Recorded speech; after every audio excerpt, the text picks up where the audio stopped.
You ever feel that Urgent to let this one go. exhilarating feeling Again, another chance. Dog with 3, and you. after hitting a headshot? Further 23 and counting before the 9D connect. Or maybe securing your team objectives? Well, there's a teleport in here from Doran.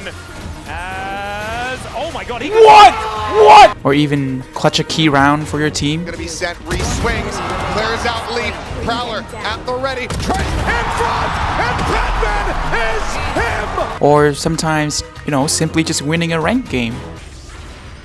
Well, if you are a certified, I know for sure you have gone through all this at least once. Not me though. I am old, washed, and I suck monkey balls.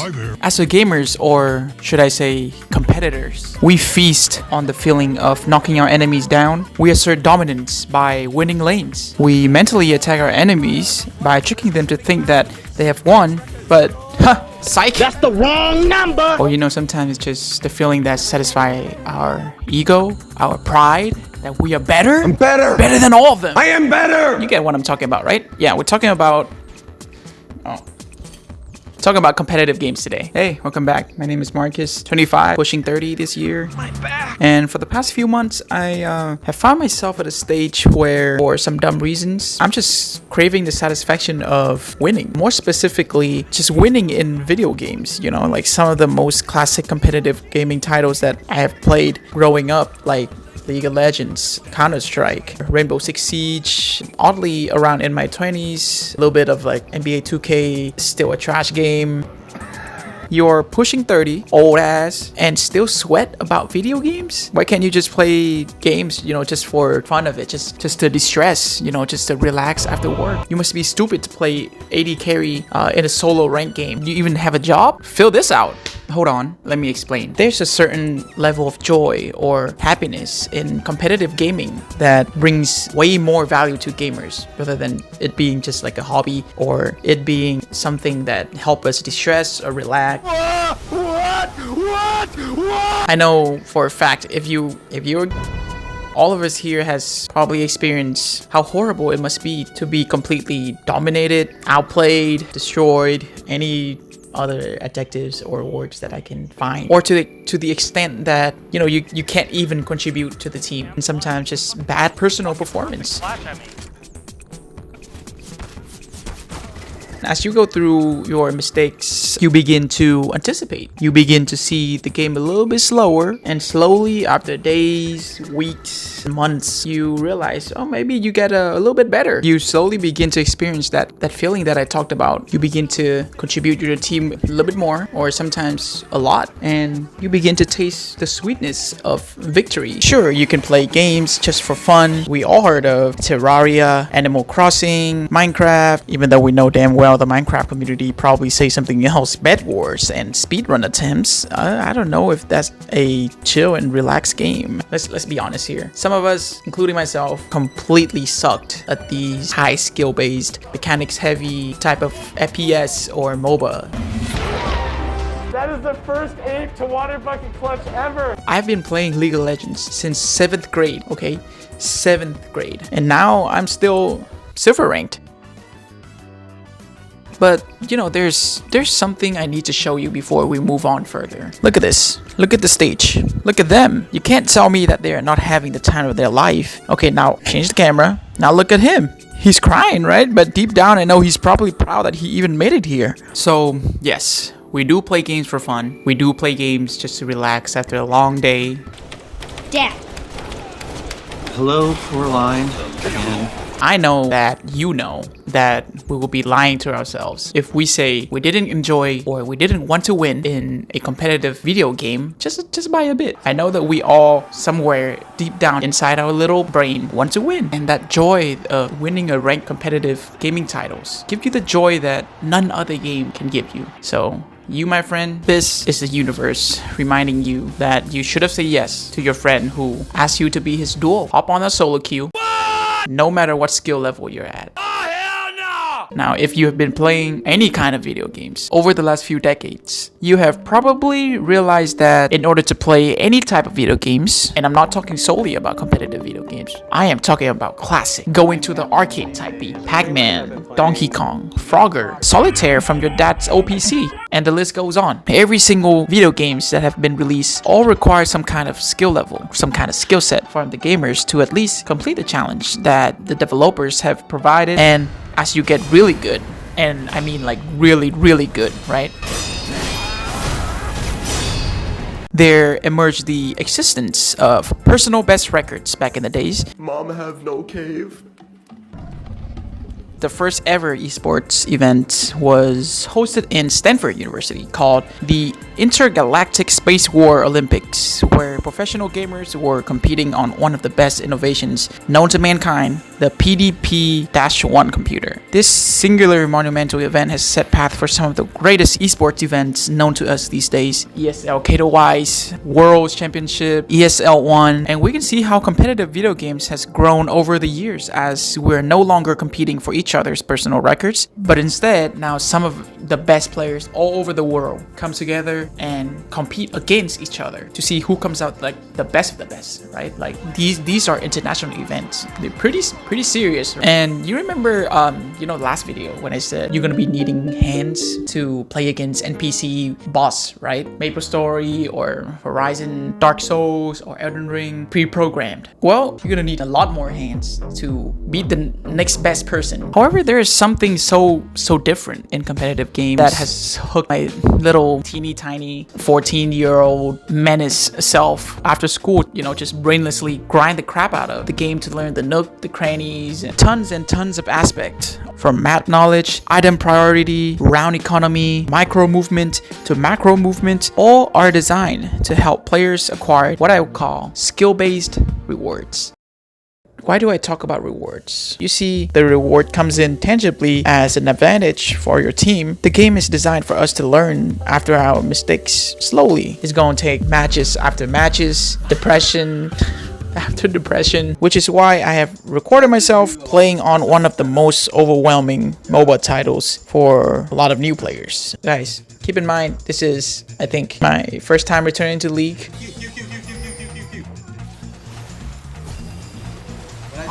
You were like trying to like all him with your Nova. Whoa, you got ult? What? It didn't go through? Let's go. Oh no. Yep, you guessed it. My macros and micros is, it was ugly. As you can see, even though I have already played League basically my entire childhood, the fact that I took a break and then come back really affected my performance, specifically as an ADC, my main, one of the least forgiving role, and you just get mauled off the map. There are so many more things that I have missed out on in terms of item, meta, or simply forgetting how to benefit your team through basic movements. Here you can see, as a wee little lad, I tend to play with friends a lot. And so my playstyle was no other than hyper super to the max passive. In other words, playing like a pussy. And unfortunately, having this playstyle is not ideal in solo duel because my friends are not here, right? No one is here to shot call with me. During the first few games back, if you're not catching up with your opponent during lane phase, not having your micros and macros at the right place and at the right time, next thing you know, the enemy team has already have a huge goal lead. Objective leads, might as well FF at 15 minutes in the game, right? Now, this is when my best friend come into play. Meet Son. Son has been playing League of Legends as much as me, but the only difference is he peaked platinum. He does exactly what I do, but better. He's been around League long enough to know the essential basics of the game, which are what I lack at the moment. So we spent a few games together, with him being my support. With playing AD, you're kind of forced to like be the proactive. Like, see how the Jinx is like always the agitator? Always like trying to like push in, try to do all that. Son absolutely roasts the living crap out of me, and mostly the roast session was for my lack of cohesion, my movement, my map knowledge, and most importantly, how to actually play the champion. Now, before I continue, let me tell you something. You know, it sure hurts, to be flamed like, freaking you don't even know how to play the champion right. You missed too many shit, dude. You missed too many shit. Oh my gosh. I can only heal you so much when you get so many shots. It is painful to know that you really suck at the game. Sometimes like you just need reality to hit you like that. But only then you begin to reap the rewards that the game has. And boy oh boy, when you realize and you start to learn your mistakes, man, I was a completely different player after that game. Honestly, despite this was a silver/gold game, I still was able to experience that amazing feeling myself. Everything feels so much different. I was playing more confident, proccing my runes perfectly to dodge skill shots. I finally understand maybe just a glimpse of what pros feel like, you know? And deep down, I think this is what brings all of us together. We crave that exhilarating feeling like ourselves. You know, this is exactly what I've been looking for, and I want for you guys, all of us gamers, to at least experience the emotions, the constant adrenaline that forms unforgettable plays, precise executions that form the essence of competitive video games. As we spend time on training, reviewing your mistakes, or simply just immersing yourself into hours and hours of playing the game, all of us unfortunately developed a sickness I would see as, untreatable. Something I would call gamer's ego. As we spend just enough time in these competitive titles, our pride gets in the way, and a lot of us become delusional and think that there's nothing much to improve rather than just brute forcing your way in rank. Aim training, keep grinding out 5-6 hour session in solo queue. Hey, you just have bad teammates, that's why you lose, or you deserve a better rank. And the most common mindset, personally I have experienced this as well, is the phrase, I can carry my team. You guys are so shit. You guys are so shit! I'm about to fucking leave! For regular sports, most dominantly soccer, baseball, football, basketball, and etc., we often see young, talented, and gifted players getting selected to participate and compete in some of the highest level competitions. They are and have been on fire with their performance, but like most star players, as they move on to a more competitive atmosphere where there are more players who are at the same or more experienced level, the young star players always end up experiencing a drought period where their team chemistry is completely off because of how the ego, the star player wanting to take over. Okay, let's pause. I'm not saying and I'm not underappreciating the fact that their performance is the star of the show. I myself love seeing Kyrie ISOing the entire basketball team, and I love to see Ronaldo just passing everyone and scoring a goal. But realistically, being solo dolo can only get you to a great performance, but not the greatest performance that we're all looking for. So as a result, we often see these players will outperform the opponent team, taking a lot of goal attempts, shots attempts. However, the sad thing is, most of the time they even outperform, and some people might say dominate the flow of their own teammates. Similar young talent who had an impact on the esport gaming industry like Device, Uzi, or Simple. Why you bullying me? And even our Demon King, Faker, have undoubtedly nothing else to prove to the world that their mechanics, their plays, their decision making can simply turn the tide in crucial moments. Though behind these great stars, we cannot deny the fact that they are not soloing themselves to victory. Behind Tens, there's a Sassy or John QD. Behind Simple, why you bullying there's me? Boom Bleach. And behind Faker, there's a Benji. All of these individuals actually need their teammates, need their coaching staff, need all the resources that they can in order to help the team and themselves achieving the final reward that the game has for them. But it has to come from yourself, to be willing to change, to be humble enough to sacrifice. To be in the position they are, these players have to humble themselves through a lot of contentions with the team, mainly because of the gamer's ego sickness. Some even went through a drought in performances. Some even got into dramas with their own teammate and had to resort to signing with a different org. But with these sacrifices they made have created moments that form the spirit, the nature of teamwork that ignites every single competitors in the world.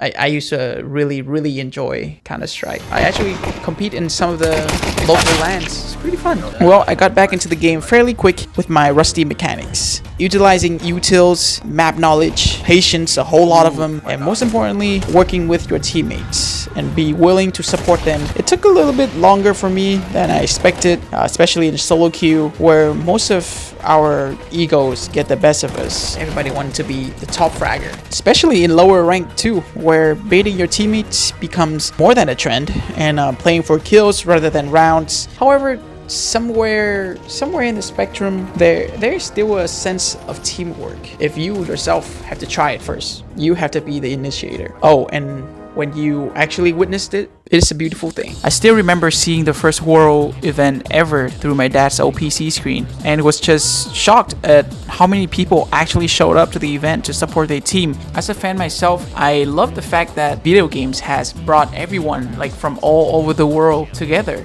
to take part and to become such a huge community. Now, aside from the toxicity that me and you, or men and women, may experience firsthand when playing this game, you know, this drive, this hunger for competitiveness will be and has never died out. Even with games that might not have the spotlight that they used to, the drive for these competitive titles are seemingly endless. And you know, at the pinnacle of competitive gaming right now, I believe winning is not even the final reward anymore. It's about proving yourself, you know, knowing that you can work hard, knowing that you can grind it out, knowing that you can go through certain hard things. We need to put in the time for anything if we want to actually get better, because if we look at it, whether you are in the Rifts, Dust 2, or Bind, you are going to face obstacles, whether it is another player who can be an absolute beast of the game and put you into your place, or a bad teammate. Personally, with the love I have for competitive games and how much I have grown into the person I am today thanks to competitive games, this video definitely has a little bit bias. There are some of my friends who completely hate competitive games, or just hate being in a situation where they have to be so pressurized or just feel the stress, the weight of your team or your teammates on your shoulder. I mean, if you're a competitor yourself, you feel upon personal progression and high skill oriented, mechanic heavy games, and are looking for games to try it out. Or maybe you have already played some of the titles that I have mentioned in the video. Maybe it's time for you to return, actually experience the beauty of competitive games.